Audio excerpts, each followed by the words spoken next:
Away down south in the land of traitors, rattlesnakes and alligators. Right away, come away, right away, come away. Where cotton's king and men are chattels, Union boys will win the battles. Right away, come away, right away, come away. We'll all go down to Dixie, away, away. Each Dixie boy must understand that he must mind his Uncle Sam. Away, away, we'll all go down to Dixie. Away, away, we'll all go down to Dixie.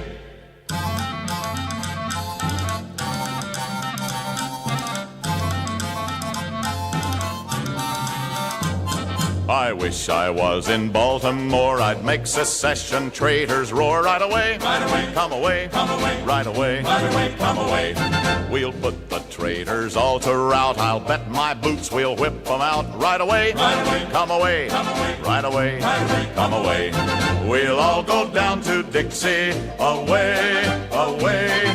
Each Dixie boy must understand that he must find his Uncle Sam. Away, away. We'll all go down to Dixie. Away, away. We'll all go down to Dixie. Oh, yeah. First day on the job. What's up? Let's take my... I'm gonna go smoke a cigarette. This is... What are you doing? I was gonna clock out because I'm gonna go smoke a cigarette. Who are you with? I'm with myself. I'm just by myself. You with us? Are you with management? Us, y'all. Why are you clocking out? That's the rule. Don't clock out.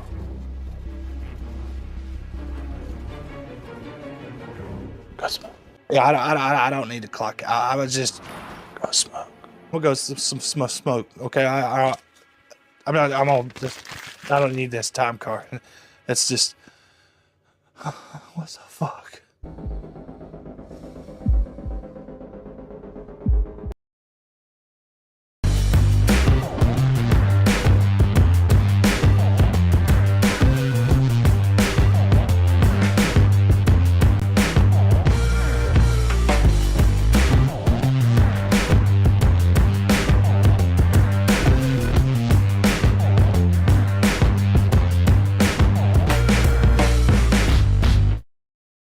Welcome to WYCD Wicked, that stands for What You Can Do. Man, delighted to see y'all, first of all. Second of all, there's a new genre of entertainment out there. How long's it been since we've seen a new genre? The Western, the musical, the rock opera, for that matter. We have a new genre. It is working man's YouTube videos. Anybody who's out there working, a working person, there's a potential for a video. And I'll tell you, I've been looking at construction workers critiquing each other's concrete pour job. P-O-U-R job, sometimes P-O-O-R job. I've been looking at landscapers putting in trees and cutting them down. It's delightful, and I love how pro-union it all is. And boy, howdy, that's the main gist of the show tonight. But first of all, let me say hi to you. Tinkerbell, hello. Wicked Foxy Dragon, hello there. I like your tie, Jake, she says. Thank you so much. I'm a big fan of this tie. Impeccable tie, says Tinkerbell. All right. You know what? My daddy also gave me a compliment. I saw him earlier today. And that's the trifecta right there. 2 from the audience and 1 from me dad. Wireless Mike, hello. And Anti-Corporatus, I hope whatever. Oh, good to see you. There you go. You are back. Oh, having issues. Well, hopefully you can come back. Christie's, Okowski, John Bailey. Hello. Good to see y'all. Man, we talking unions today. We are talking unions today. How did I miss a word Oi, we're talking unions today. I more than that as well. How generally we can exploit the systems that currently exist to take power back from the do-nothings. The billionaires who don't actually do any work, but who in fact just enjoy hanging out and taking a percent. I'd actually be fine with that if that's all they did. If it was just Elon Musk who hangs out at the office all day and calls that work, if that's all that was going on, more power to him.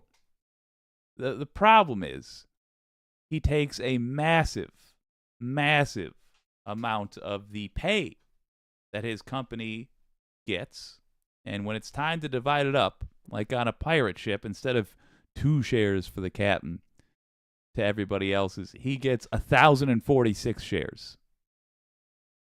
And the other people who risk their lives get a teeny tiny singular share. And they don't even get a proper share like a stock. What they get is simply their negotiated pay, which, as we have learned the hard way by living it, it doesn't keep up with the expenses of living in the United States. In other words, it's not good to be an employee of Elon Musk, and Elon Musk, in my opinion, therefore, is what I call a do-nothing. He does nothing, except maybe tank the stock of his company. All right, to that end, we got other stuff I want to talk about first. I want to mull this over with you guys. Foxy was rightly questioning me about a thing I was thinking about, saying we should all tell our representatives, no, don't vote on this too. I honestly don't know how I feel, so I'm going to start recording this segment, but the purpose of it, I tell you here and now, is to get your input. I just want to talk about it.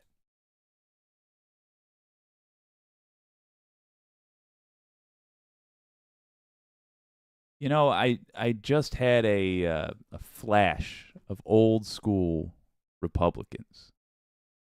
Old school Republican behavior. As a matter of fact, I'm thinking about my own conservative tendencies.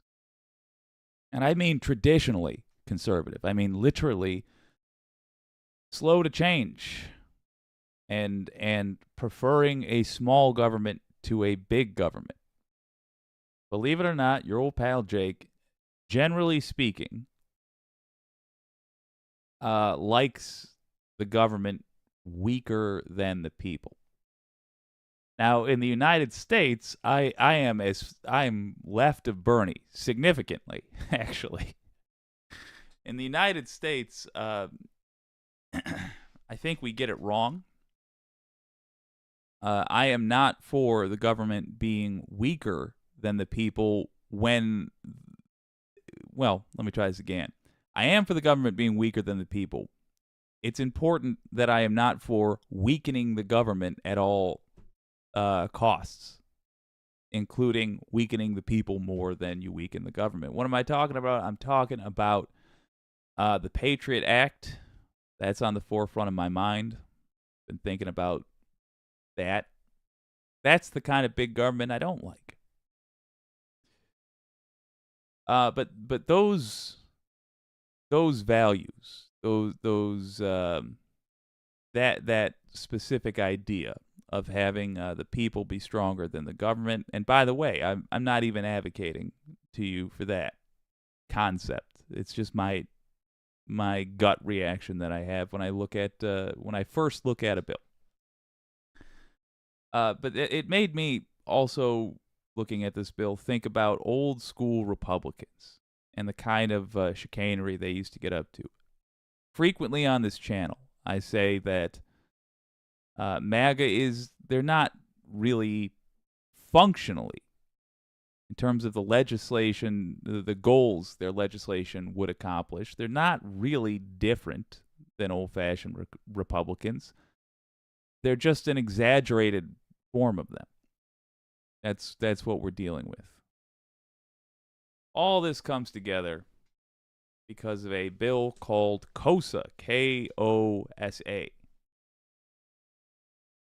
And it's given me flashbacks to the Patriot Act. And the Republicans from my formative years, something they did, and where I really started to see how they function. Here's how they function. They take a real problem and they use it as an excuse to give themselves more money or power. They don't actually do anything to solve the problem. That's important to understand. They do not address the problem. They pretend to address the problem as a cover for giving themselves more power. This is what happened with the Patriot Act.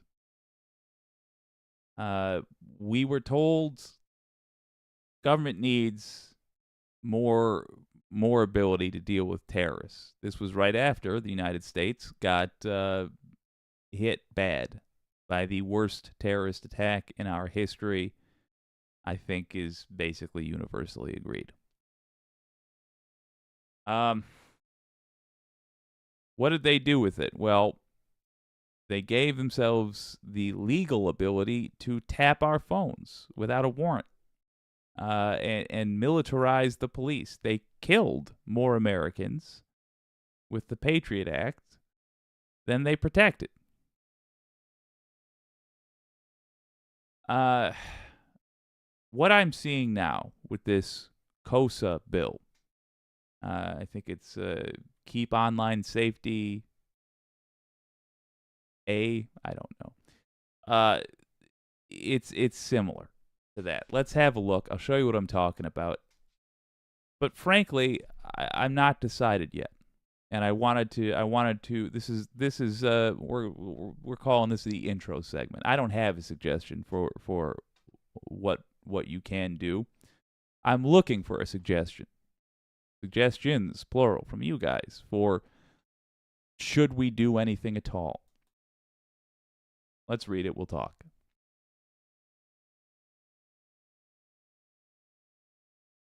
I feel like at the very least, this is going to be useful training for us all, for just thinking about bills in their most boring form. Okay, Kids Online Safety Act. There we are. All right, so it starts off sounding great, sounding fantastic. This bill sets out requirements to protect minors from online harms. The requirements apply to covered platforms, which are applications or yada yada. You get Facebook and whatnot, Twitter and so on and so forth. Covered platforms must act in the best interests of minors using the applications or services, including by mitigating harms that may arise from that use, sexual exploitation, for example, and online bullying. Also, for example, additionally, covered platforms, here I start to get nervous, must provide minors and their parents or guardians with certain safeguards, such as settings that restrict access to minors' personal data, and parents or guardians with tools to supervise minors' use of a platform, such as control or privacy and account settings. All right.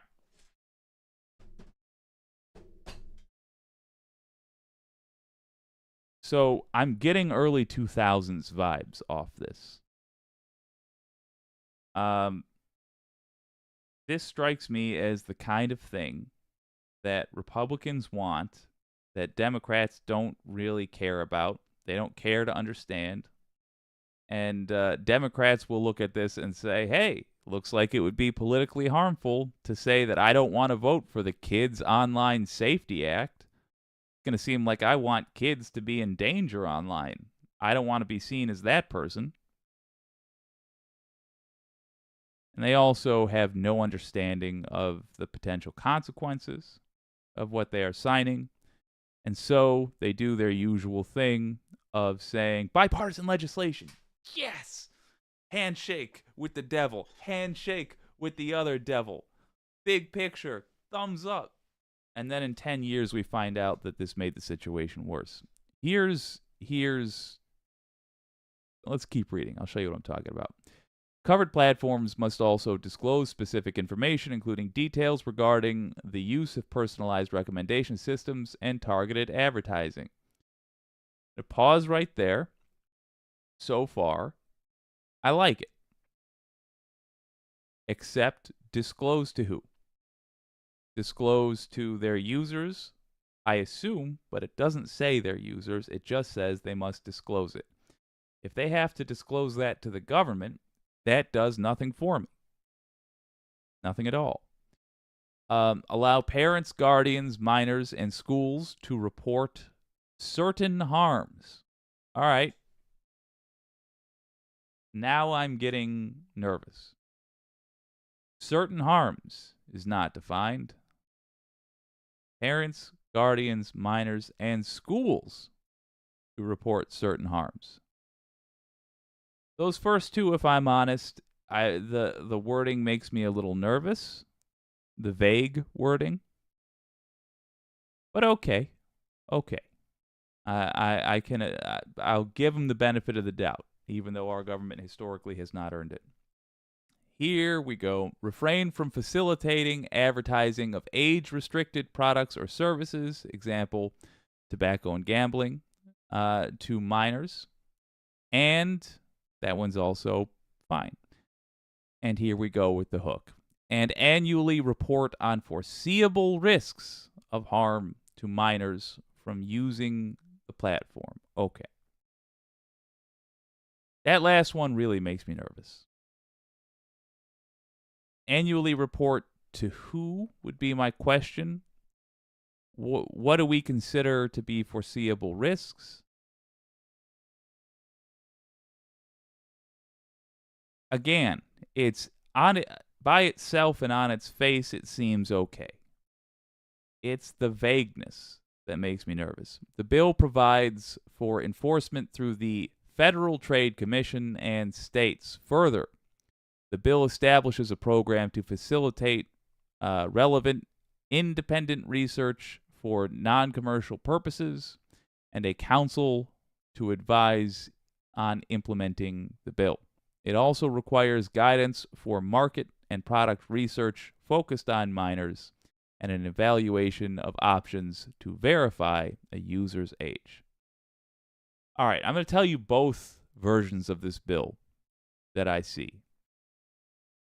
And why I'm flummoxed by it. Version 1 I see is what this appears to be on its face. It's how most people are going to read it. Some reasonable requirements from big websites to protect kids from getting scammed by con artists who are out there to scam kids. I mean, yeah, that's okay.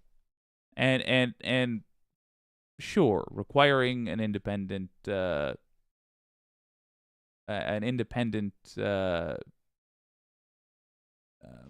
some research to be done on these things. It's also good.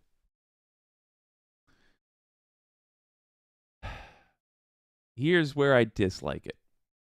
The requirements apply to covered platforms. I really want to know what those covered platforms are. Because if you're talking about a local pizza place, I don't like the idea that overnight a bunch of tiny businesses that rely on the internet to survive would be hit with requirements that are impossible for them to meet. I also don't like the fact that I don't like the fact that certain harms is not stated in the summary of the bill. The specific harms. We're going to look at it again together in a second. I basically don't like that it allows the government to interfere with the functioning of a business online. To me, this seems, if our government frequently did things that I agreed with, or that matched what they implied they would do, I wouldn't glance at this bill a second time. But they don't. They just don't. Okay, so covered platform. In general, the term covered platform means a social media service, social network, online video game, okay, including educational games, messaging application, video streaming service, or an online platform that connects to the internet and that is used or is reasonably to be used by a minor. Let's see these exceptions, because maybe this will make me feel better. The term covered platform does not include an entity acting in its capacity as a provider of a common carrier service subject to the Communications Act, okay. Broadband internet access service, okay. An email service, or all right, so communications. An organization not organized to carry on business for its own profit or that of its members, so like a church and what have you. Any public or private preschool, elementary, or secondary school, or any institutional, okay, so schools, a product or service that primarily functions as business-to-business software. I would imagine not.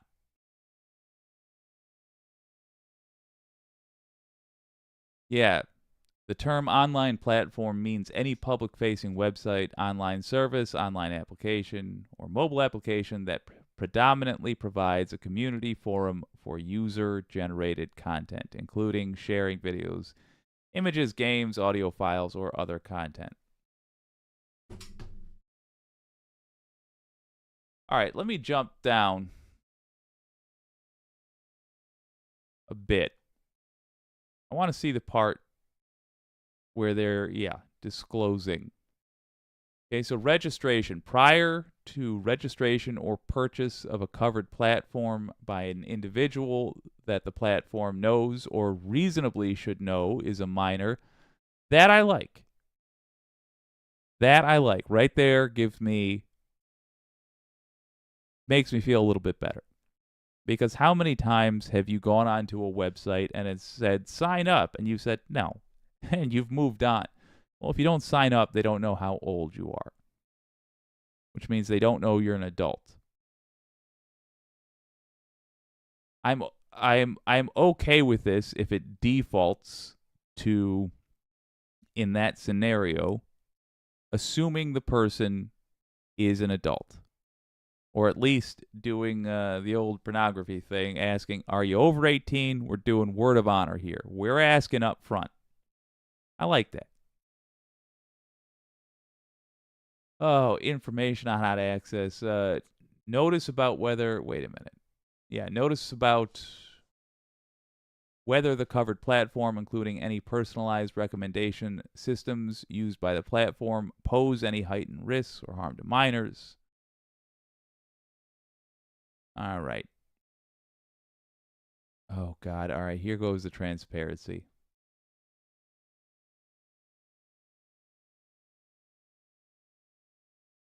Covered platform shall issue a public report. I'm liking this more. I'm withdrawing some of my concerns.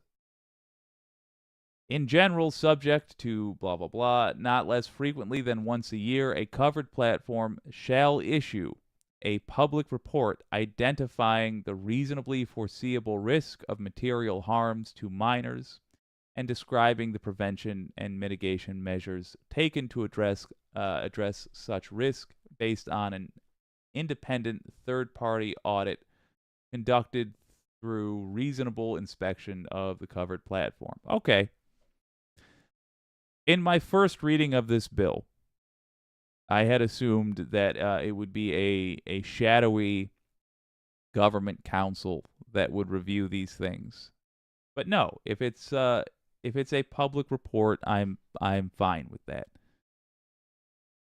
Scope of the application. Let's just check here. Okay. See now, Foxy. Once again, I'm glad you weren't immediately on board, because I also wasn't immediately on board. And now I'm glad I'm reading this. For the most recent calendar year, the platform averaged more than 10 million active users on a monthly basis in the United States, and the platform predominantly provided a community forum for user-generated content and discussion, including sharing videos, images, games, audio file. All right. Already, most of my concerns are alleviated because of those two requirements. 10 million active users, that's a massive company. Suddenly, I don't give a I don't care anymore. If you're at that stage, you can afford these things. We're no longer concerned about the mom and pop businesses. Platform yeah, and it's mostly a social media platform. Okay. So here's how this reading has gone.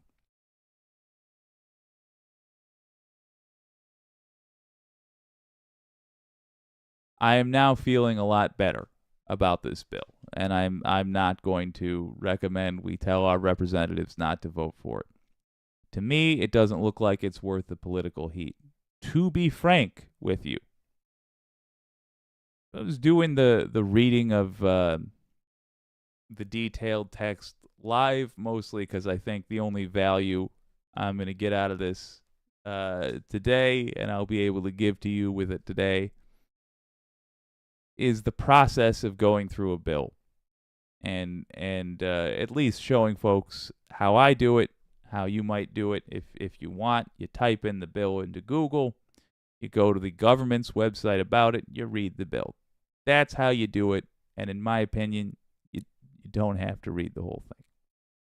You have to you read the summary, you be skeptical, and then you look at the details that you are skeptical about, and hopefully your questions are answered. And if they're not, that's a concern. Truth be told, I'm not 100% yet on this bill. I will have to do reading, and because I have some pretty severe ADHD, rereading and then rereading. I am skeptical now, mostly from the scars of the aughts. The Patriot Act, in summary, seemed like a great thing. It really did. And it hurt us bad. And my concern still is that I have read this but once. And my concern is, broadly speaking, for the erosion of the freedom of the internet. I think we will have to decide as a culture how much of this is going to be our responsibility. When your kid's online, for how, do you tell them this is like walking out in Chattanooga, the streets of, you got to watch yourself, you got to be smart, you got to not wear a shirt with your name on it so some creep doesn't say, hey, you're blank, right? I know your parents. Or do we say there are safeties built in, yada, yada, yada? I'll tell you this, even though I don't even know how I feel about that. That's a big question. That's a Tony Stark futurist question right there. Or rather, it's a Tony Stark futurist gives us the answer to a question. I just ask him. But I do know that if we are going to say that the onus, the responsibility is on the provider, I like that we are focusing on big providers. I like that this bill is specifying, is understanding in these early days of the internet.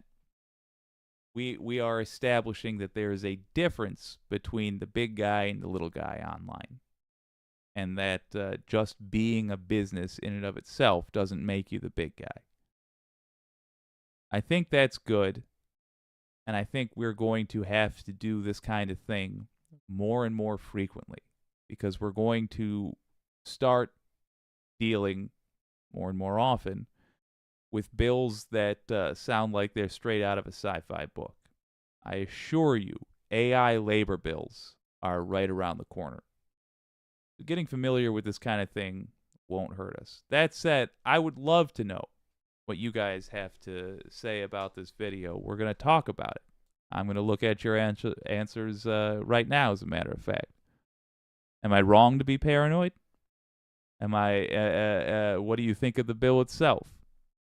Is your old pal Jake turning into the kind of lefty with the tinfoil on the walls, screaming about the JFK assassination? Let's find out.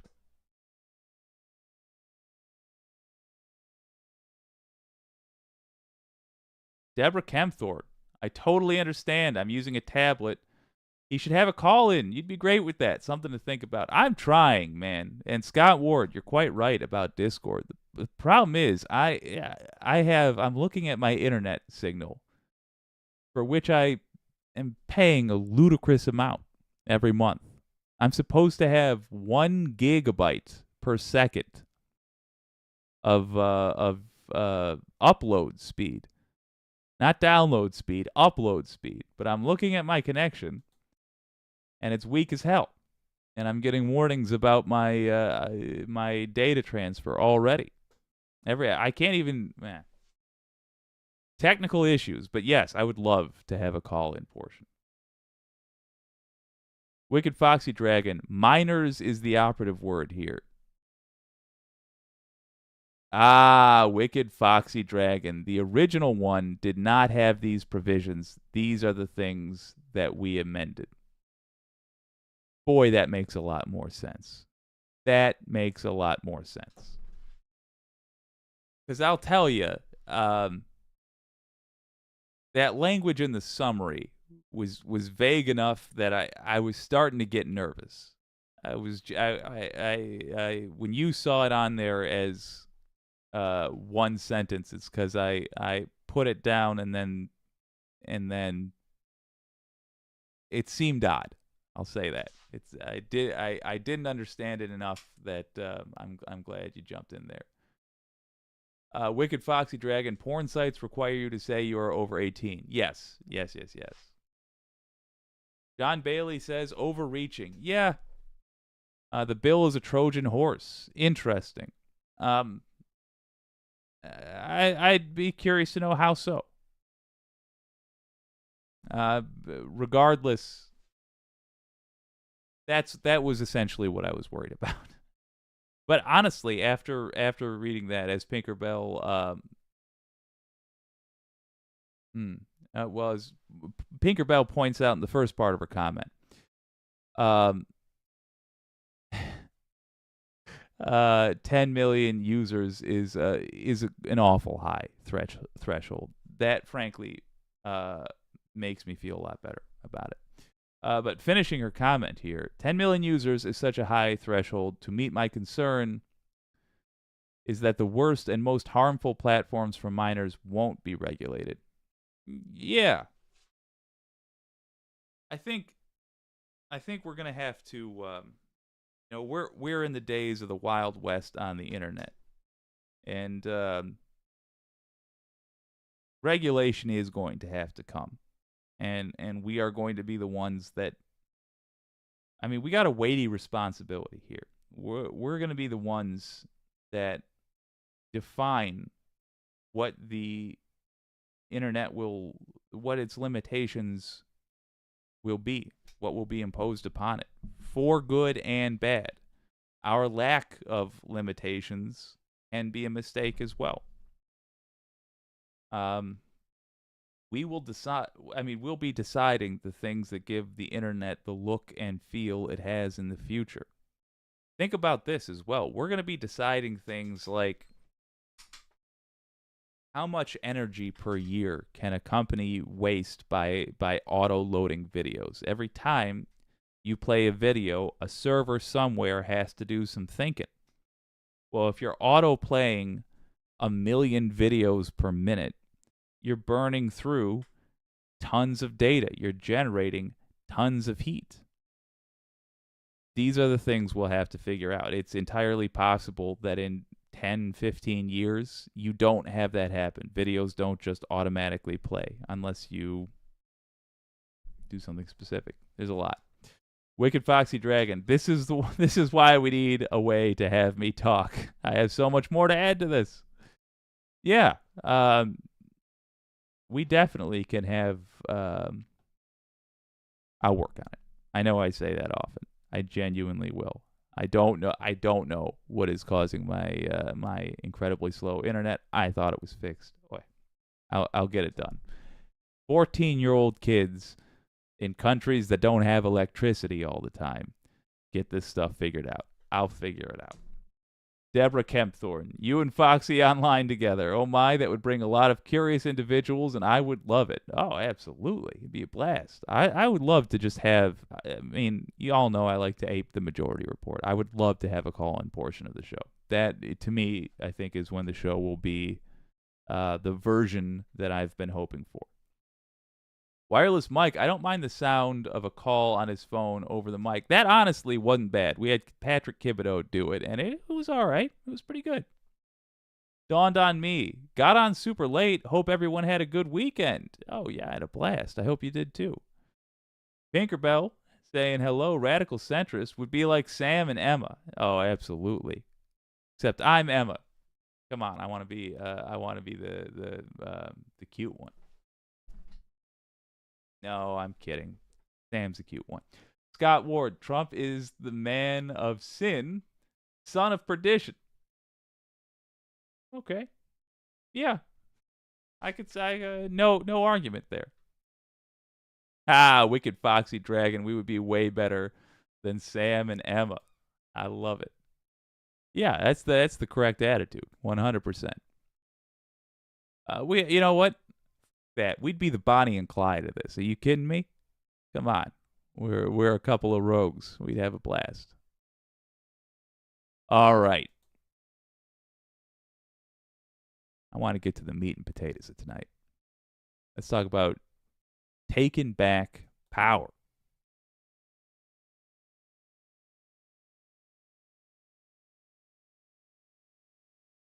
Increasingly, I am interested in solutions to taking back power from the do-nothings that don't involve their lackeys.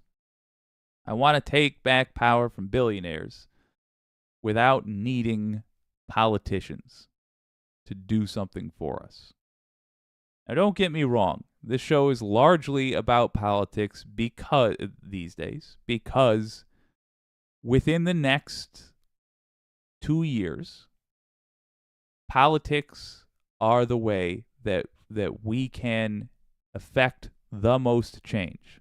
We are at a crucial time, and we need y'all educated, and we need y'all ready to follow a plan in 24, and to follow through on that plan in 25. But I don't want it to seem like that's all we can do is hope that the political class bails us out, or the only people we can bully around are the political class. No. A couple of things I want to talk about. They might seem unrelated, except that the theme here is taking power back. The theme is taking power back, and we're going to start by talking about something called the Ape Movement.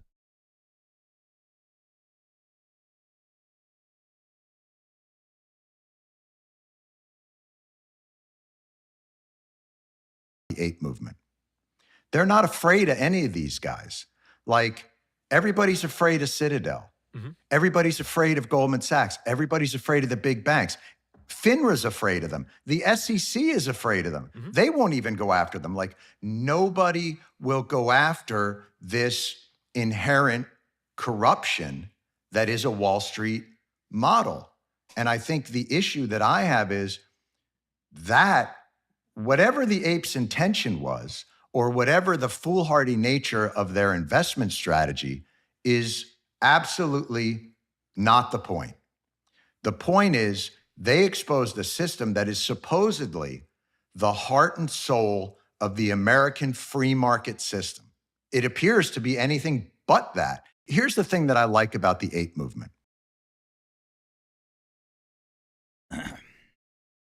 First of all, Jon Stewart must be complimented for his choice of glasses. The old, or the insufferable internet lefties' glasses of choice. There we go. I get my my balding credentials up there.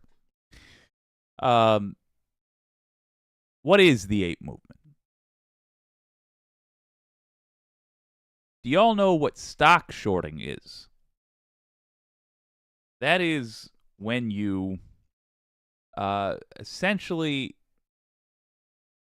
buy stocks in the future. You promise to buy stocks in the future. You say you're going to buy them for whatever price they are. And so you buy a lot of these future stocks. And you essentially, it's just betting. It's just betting. You buy, what you really do is you buy a lot of stocks now, and you say they will be traded automatically in the future for whatever price they're going for. So if the stock does badly, you make a lot of money. If the stock does well, you lose a lot of money. It's basically a way for carrion eaters to swarm on a dying company and rip its flesh off with their beaks. That's what stock shorting is. AMC during COVID was getting hammered by this. It was getting, just like GameStop, if you heard about that, getting absolutely shredded. There was a bunch of people shorting AMC stock. That meant that when those trades came due, AMC was going to lose a tremendous amount of money. A bunch of these filthy savages in Wall Street were going to make it off of them, and AMC was going to fold like laundry. A group of internet investors, and by the way, they are heroes in this story, but they didn't. I don't think they didn't mean to be. A bunch of internet investors, little guys, said, I like AMC. Let's collectively agree to buy this stock.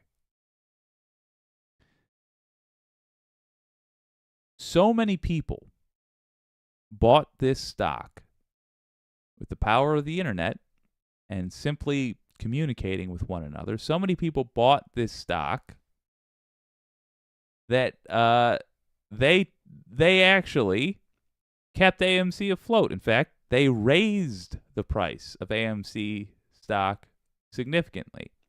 Some of them made millions of dollars, essentially creating a bubble, but intentionally doing so and monitoring the bubble and making sure they didn't pop the bubble. They did the exact same thing that billionaires do. And if I'm being honest, millionaires as well who work on the stock exchange. They did the same thing those guys do. They just did it, with the power of the internet instead of doing coke in a bar bathroom somewhere, making handshake deals with each other. The result was the people that were going to short the stock lost their damn shirts. AMC is thriving. And it is a place where people can go see the Barbie movie if they want. Here's a little chunk of a CNBC breakdown on it. We are not watching this whole thing. This whole thing is goddamn long. But incredibly valuable. If you want to watch the special report, system, they conclude it inured plus and if you want to watch the special report, the link is in the description. Sorry, let me get it here. Here we go. Yeah, if you want to watch it, the link's in the description. By all means, have a go. I just want to show you a couple bits from it. And I want to make you guys aware of the fact that if you want, you 100% could get on board with something like this. Buy the stock and just hold on to it. Just don't sell it. That simple. Buy a lot of a stock from a struggling company. Don't spend money that you ever want to see again. Spend $100 and assume it's gone. Just assume it's gone. And you don't spend it. Now, you have to do it alongside about 100,000 other people. If you want this to work. So first of all, assume it won't work. Assume this is you throwing your pebble at people that deserve to be stoned. But there's a chance that it will, especially if it's a beloved company that appears to be going under in unfair circumstances like AMC was with COVID, and a bunch of other people are doing it as well. Here's a little bit of the CNBC report. Let's have a look. I found it enlightening. 2020, AMC reported a 92% drop in attendance compared to the previous year. With 438 of its 593 locations in the U.S. operating at limited capacities, the company was bleeding $124 million a month. Then Aaron made an unexpected announcement. AMC raised $917 million. All talk of bankruptcy is off the table for now. That news grabbed the Ape's attention. The hashtag. Okay, so just for clarity, at this moment, that was not the independent investors. That was just that guy being a damn fine businessman. He raised the better part of $1 billion through a combination of COVID relief funds, and, government bailout, of course, and just savvy business moves. The details of which are irrelevant, so I'm not going to dip into, and I barely looked at. But yes, that was not raised. That initial bump, that better part of $1 billion, that's not the story. But it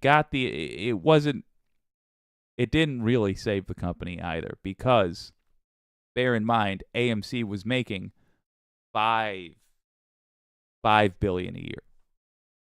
So that kept them alive for a quarter. Cool. Then this happened.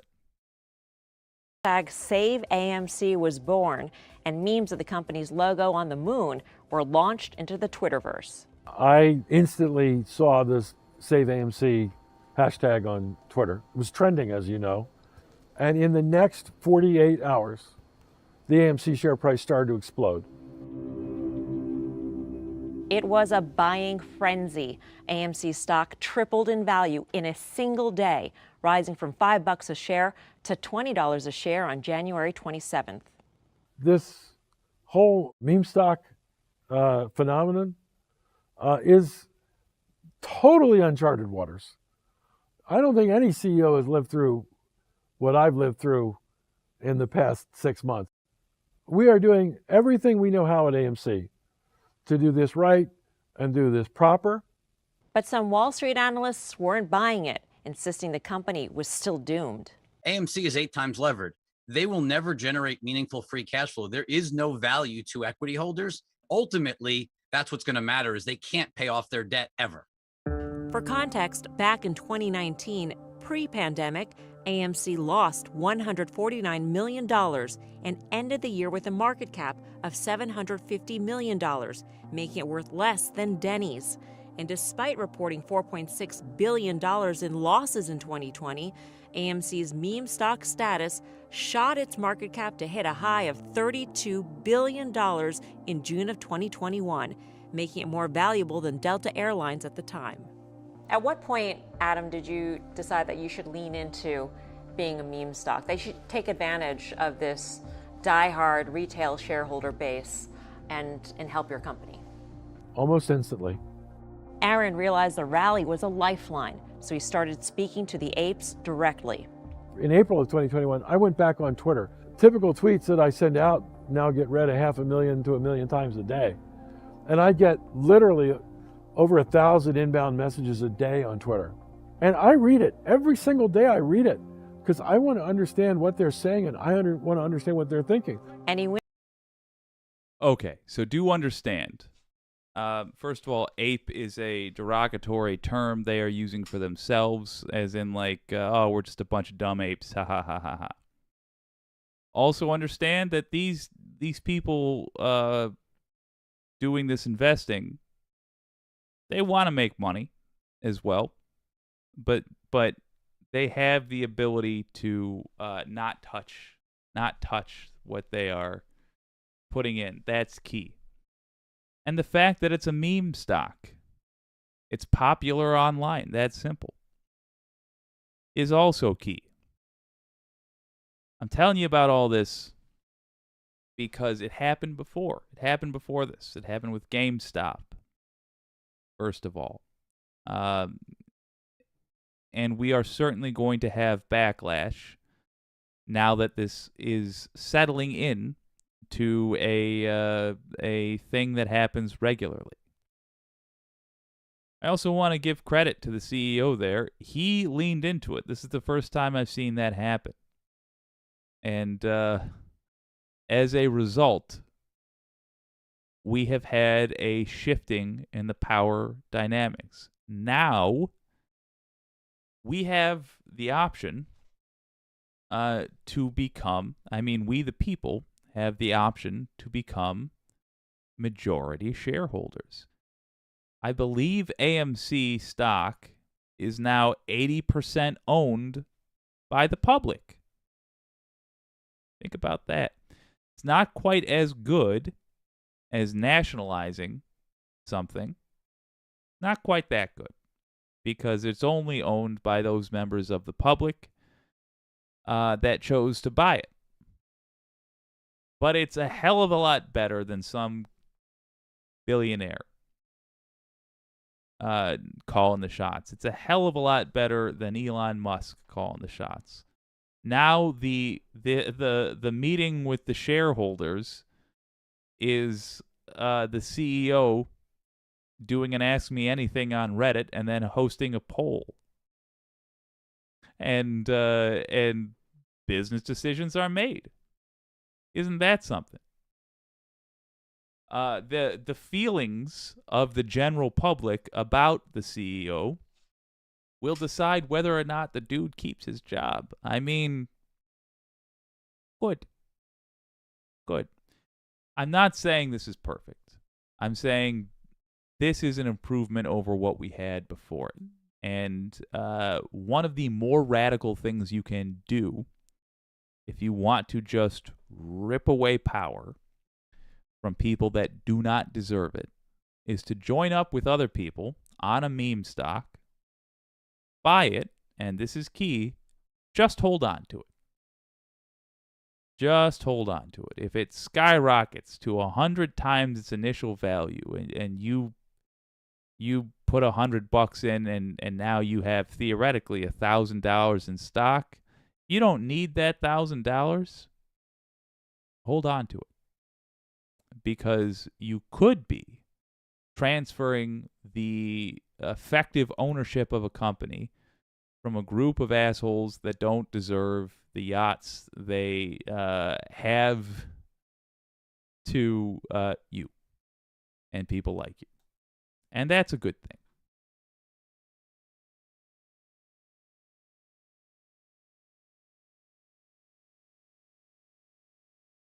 But that's not all. There's more you can do. Now I want to talk about unions. Just instead of getting involved in somebody else's workplace, getting more control over your own workplace. But first, let's see how y'all are feeling about this.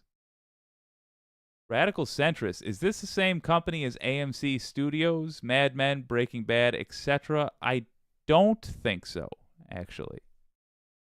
But maybe. It's the theater chain.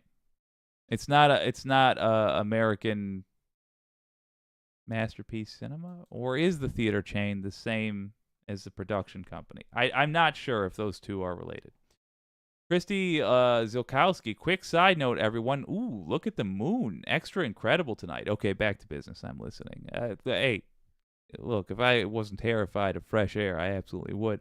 CPUP, guys, let's buy Raytheon. Oh my God. Oh my God. Oh, wait a minute. Groove Dragon, 100 times 100 does not equal 1,000. It's 10,000. I take it back. Sell that shit.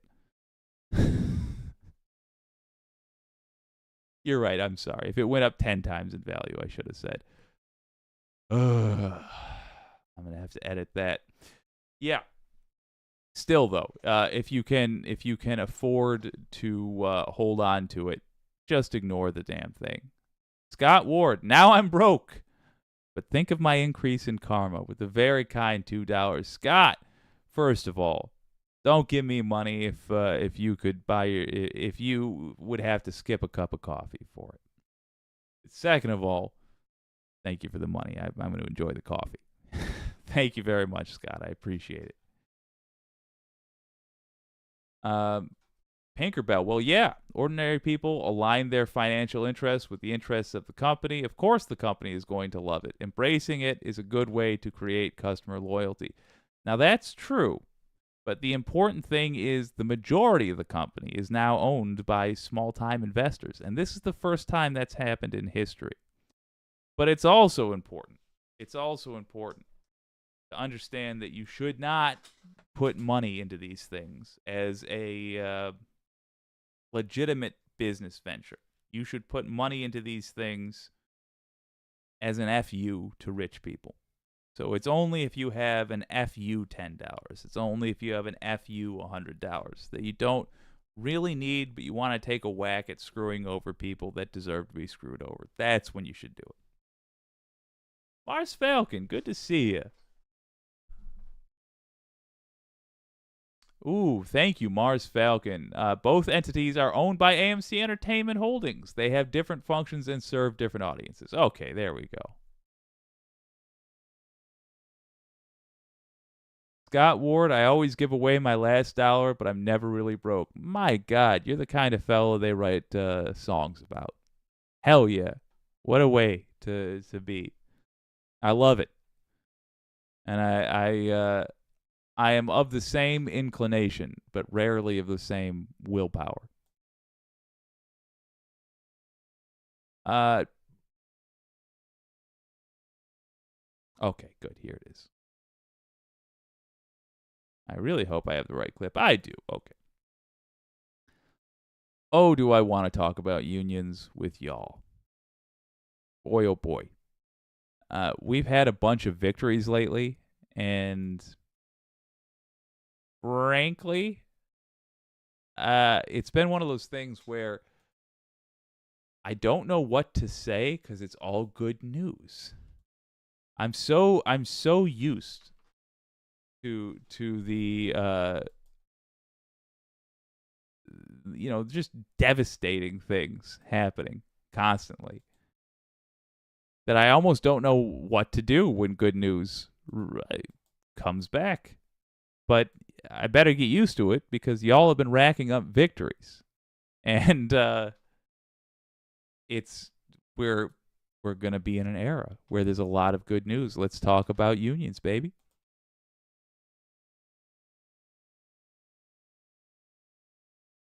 Man, unions are racking up victories. There has been a social movement in this country following the absolutely shameful treatment of workers during COVID-19, where they were asked to risk their lives and then told they had to return to living miserable lives as soon as the danger passed.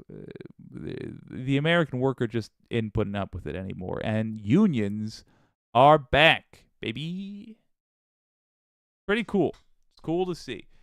Here is an example of how that's going. UPS and the Teamsters Union have reached an agreement to avoid a historic strike. The two sides agreeing to a new 5-year deal after weeks of negotiations. More than 300,000 employees from the package delivery giant were preparing to walk off the job a week from today. Let's get right to NBC News correspondent Maura Barrett. Maura, what do we know about this deal? Walk us through. Yeah, guys, this is after more than a month of negotiations, and the two groups hit a sticking point, mostly over part-time worker pay. There was a lot that was included in this deal, and I want to remind you that right now this is just a tentative deal that needs to be voted on by union members at the end of the month. But the big win is that they did get a pay increase for these part-time workers. Some people are making as low as $15.50 an hour. They will be bumped up immediately to $21 an hour or more, and then there's also promises to make an increase of pay over this 5-year contract. They've also promised to put air conditioners and fans in those iconic brown UPS delivery trucks to help out workers in these record-breaking heat situations. And there's some other little nuggets buried in there that really do emphasize worker protections. And so both sides. Wait a minute. So as these people were out in the summer heat delivering our packages from here to there, they're driving around with no air conditioning. Just cook it. Because UPS was too damn cheap to put in a rather basic quality of life upgrade to those cars. I didn't realize they were delivering mail in the 1930s. With their no air conditioning. Ridiculous. Ridiculous. They're also lifting packages. They're out all day. It's not like going to the store when your air conditioning's broke. Yeah, that sucks, but 30-minute round trip. This is not that. This is them being out 8 hours a day in the hot sun. I'm glad.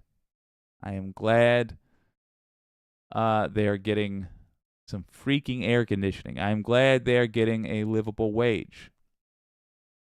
Understand that UPS was not willing to do this until they were made to do this, until there was the threat by the workers of a walkout.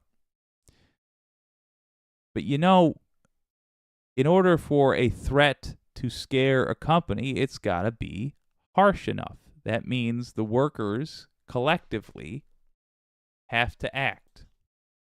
That is why we have unions. They allow workers to negotiate as a group. Because the whole way American business works, the whole way we get billionaires in a world that doesn't need them, is that workers are singled out, and you got to do your negotiating all on your own. And your job, just your job, is on the line. They can replace you if they don't like the deal they're getting.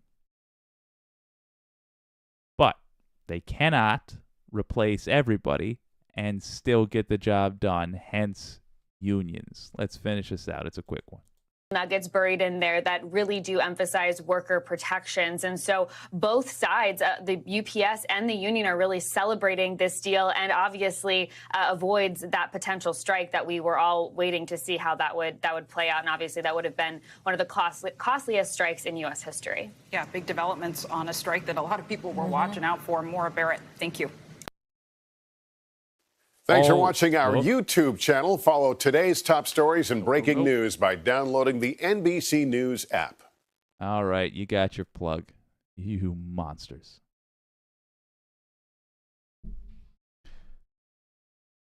It's actually not terribly hard to start a union. Look, if you are in a job that you think needs a union, follow this step. Follow these steps and start a union. It's that simple. If you have a buddy who's in a job and they complain about all the damn time, show them this. Link is in the description. It is how to start a union. This is provided by the government. Worker.gov. Again, link is in the description. It's a pretty simple guide. I've seen a lot of guides about how to start a union, and they're like, talk with your coworkers. Make sure you're prepared.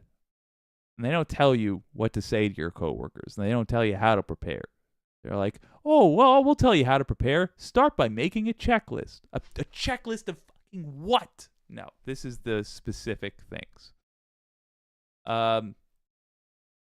To start the process, you must file an election petition with your local NLRB office. Along with the petition, you will need to show that at least 30% of the employees support your election petition, which is usually done with authorization cards or a petition signed by your coworkers.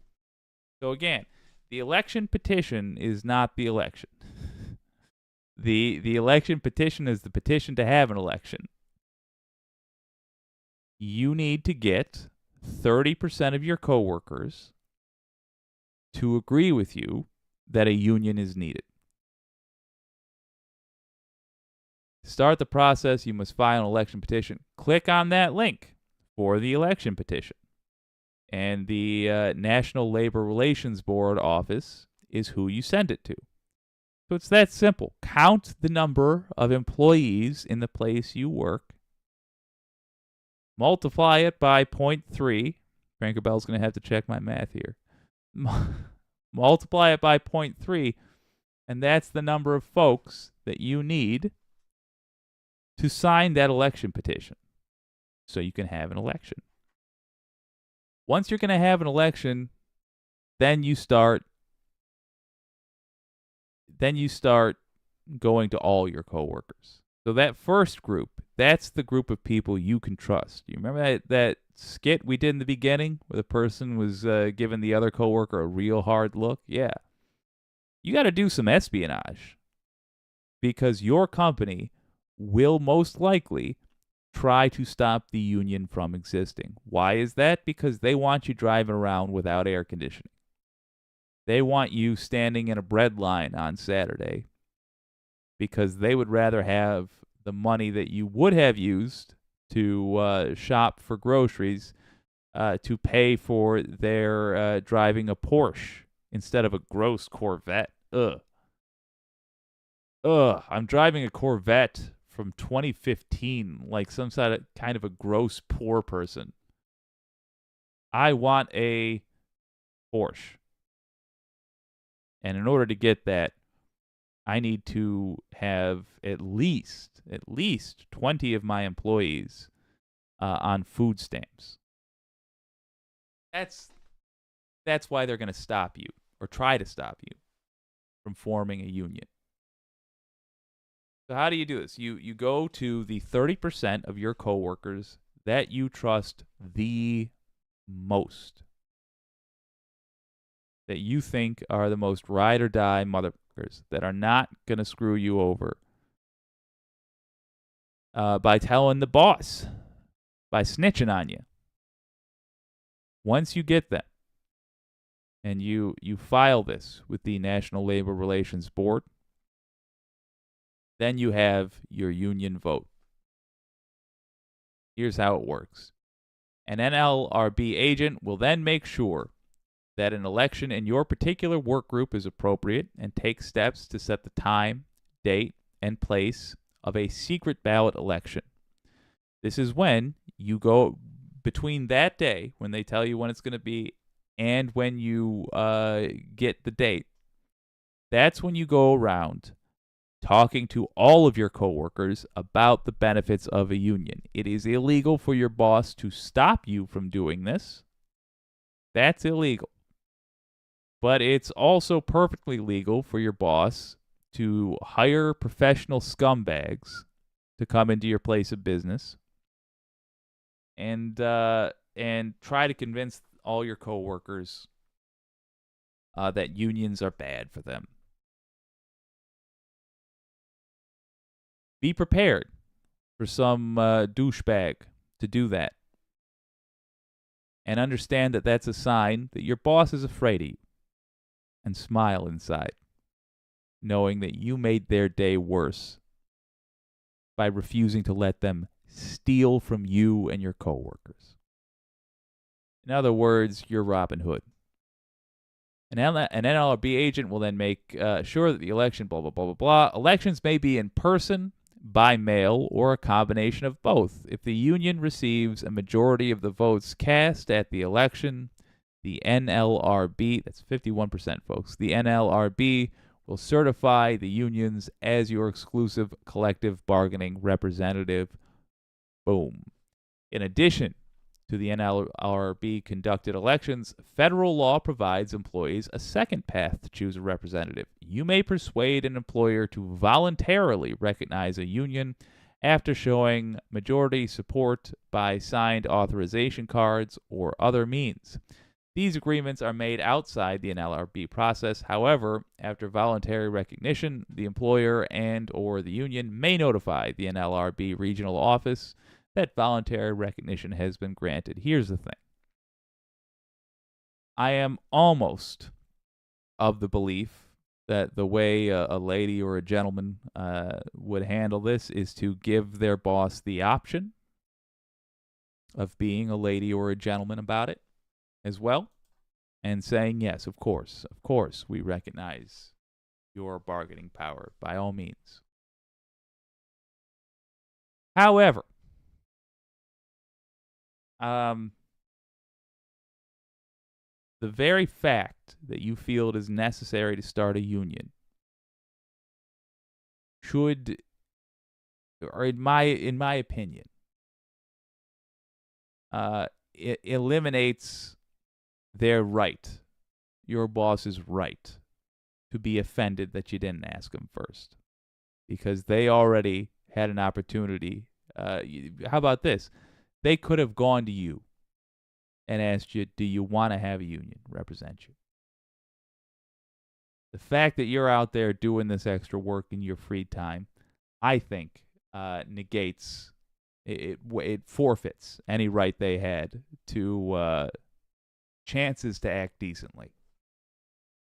But that said, if you want to be a mensch, that's an option too. But let's recap this. All you need to start a union,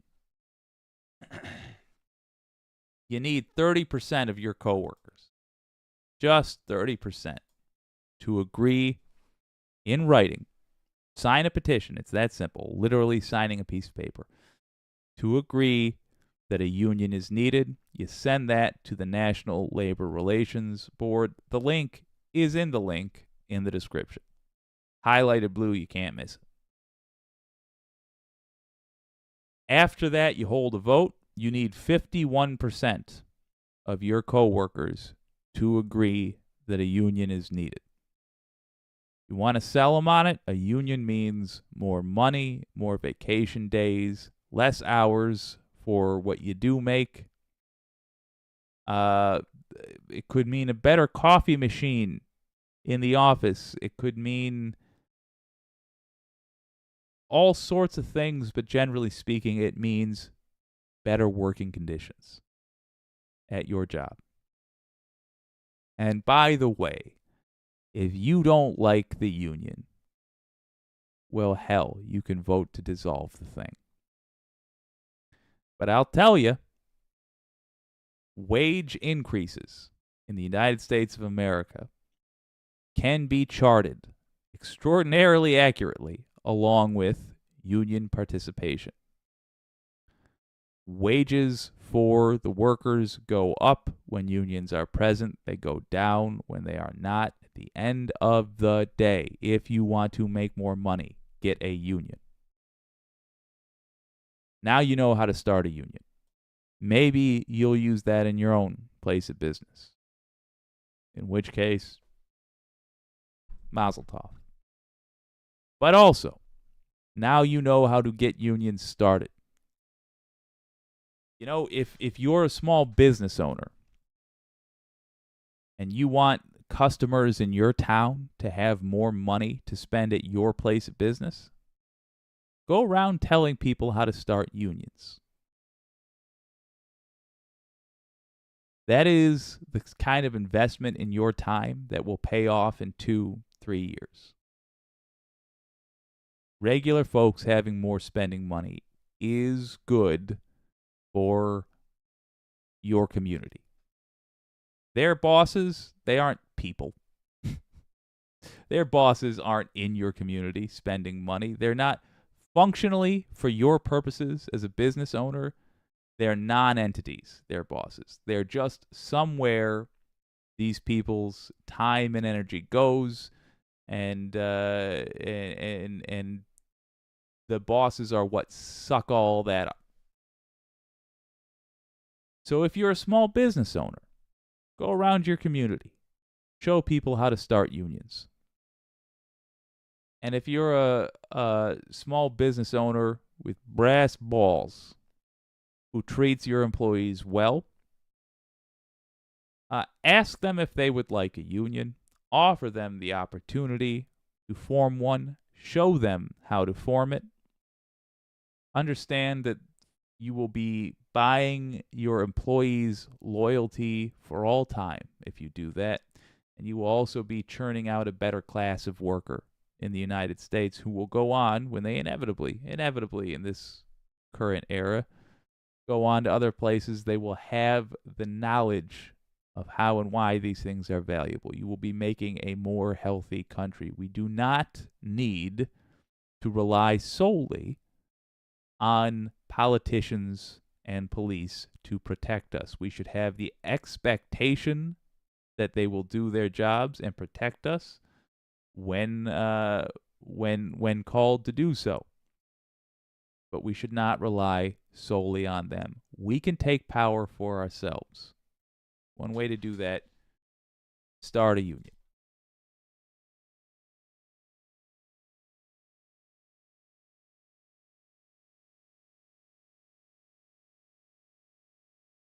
Ooh, Tinkerbell, something to plant the seed for any of your co-workers on the fence. If a union isn't better for us, why would the company be fighting so hard to prevent it from happening? Boom.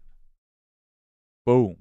Exactly. The anti-corporatists, oh my God, I have so much work to do at the new house, and the old one too, actually. Oh no. It could mean moving the company to a different planet to escape climate change. Boom. Groove Dragon, cheering on Pinkerbell there. Wireless Mike as well. Pinkerbell, you might, I think you just earned the comment of the night. Deborah Kempthorne, you are correct, Stuart. Let me go up to Stuart. If unions were bad, Stuart Brooks says, if unions were bad for the worker, the company would support them. Yes. That's it exactly. So also understand, this segment, yeah, it's about unions. It's about how to start one at your place of work. But I would advise you, even if you are just in business for yourself, you're a freelancer, I would advise you to get familiar with those. It's just 2 paragraphs. Click on that link, how to start a union. Get familiar with it.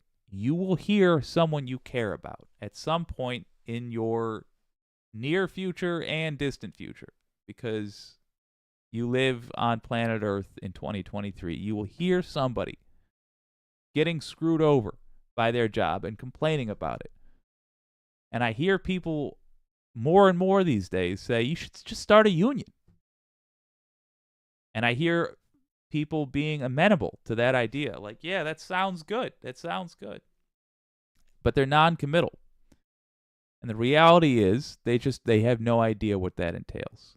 You will be able to provide friends and family with a realistic plan to make their lives better. You can be the person they go to for some hardcore advice, like some real I followed it and my life is different now advice. They're talking to their dad, they're talking to their aunt, whichever figure you are in their life. They're talking to their buddy. They're saying, my God, I work 70 hours a week and I got bills piling up and it doesn't make sense. How can I be working this hard and be this poor? You say the answer, my friend, is that you don't have union representation. Start a union. What kind of car does your boss drive? Holy Christ. Why are you driving that rust bucket? Aren't there only 30 people in your company? For God's sake, what's happening with the division of profit there? How much work does your boss do? You say they only come in 3 days a week? Jesus Christ, you need a union. Here's how you do it. Get 30% of your coworkers to sign a petition. In fact, go to this website. Save the link and save your buddies or family or whatever. Spread the word about unions. Hell, just post it on social media. Spread the word about unions. They're not the answer to every single problem on earth, but they're very much the answer to one big problem we have right now, which is Elon Musk exists. It's illegal for me to solve that problem on my own with my mitts around his fat neck. So the legal way to solve it is unions. Oh, Christ, I got the venom in me. Look, it's probably a good... Me threatening to throttle Elon Musk is probably a good sign that the show is wrapping up for the evening. Thank you very much for joining me. This has been WYCD Wicked. That stands for What You Can Do, which is not throttle Elon Musk, but it is start a union. We're on most nights at 9 p.m. every day but Sunday, and I'll see you tomorrow for 2 for Tuesday.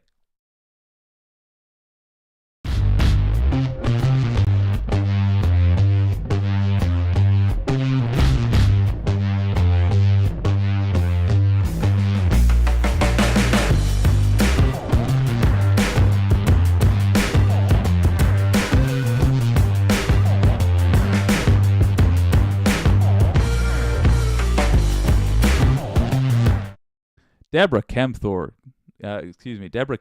giving the rare interruption of the end song there. Good Lord, I switch my what the hell? I'll read it.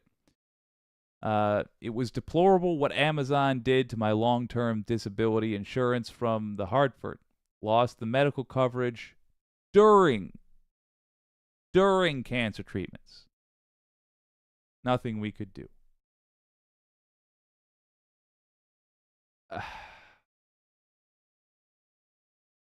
I would like to officially switch my ending outburst from throttling Elon Musk to throttling Jeff Bezos. And I'm pretty sure space is international waters. So if I ever come across him in space, I'll remember you, Deborah, and I'll give him one for Kempthorne.